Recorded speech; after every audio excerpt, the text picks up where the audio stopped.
يا مكان يا سادة يا كرام، ما يحلى الكلام إلا بذكر النبي عليه الصلاة والسلام. في قديم الزمان كان هناك أمير شاب، كان عايز يتجوز من فتاة على قدر من الأخلاق. قام الأمير بإصدار أمر يطلب فيه من كل شابة تتمنى تكون عروسة للأمير تحضر للقصر الملكي يوم غد في الساعة 8 صباحا. جات كل البنات للقصر، كل واحدة في أبهى وأشيك طلة. وقف الأمير وحياهم كلهم وناداهم وأخبرهم إنه هيعمل مسابقة واللي هتفوز بيها هتكون الأميرة. وقال لهم إن كل واحدة منهم ليها حوض من الزرع فيه بذرة، وطلب من كل واحدة منهم إنها تعتني بالبذرة بطريقتها لمدة شهر. وبعد ما يمر الشهر يتقابلوا كلهم هنا في القصر الملكي. أخدت كل واحدة من البنات زرعتها ومشوا من القصر،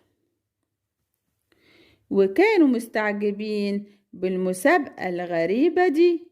وكانت من ضمن الفتيات فتاة جميلة اسمها ماريا.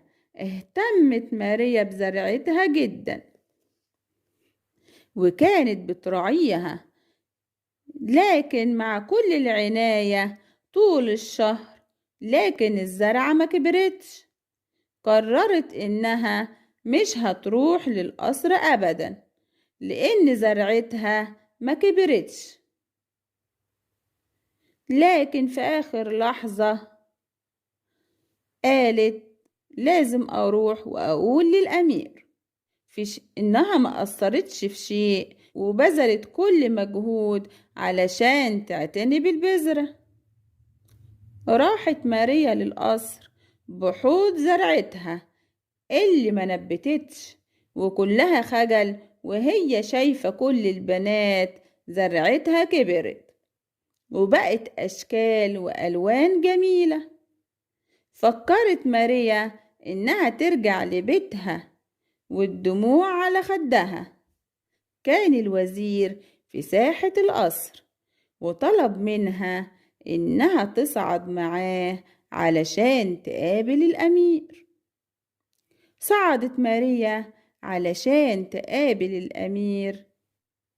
قال الأمير لكل الفتيات الموجودة أنا أمرت الوزير إنه يدي كل فتاة حوض زرع فيه بذرة فاسدة، واستنيت أشوف هتعملوا إيه.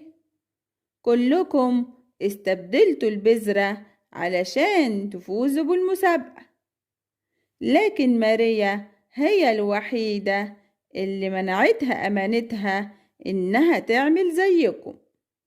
وبناء عليه أعلن الأمير فوز ماريا بالمسابقة وطلبها للزواج منه وسط ذهول الفتيات الموجودين في ساحة القصر.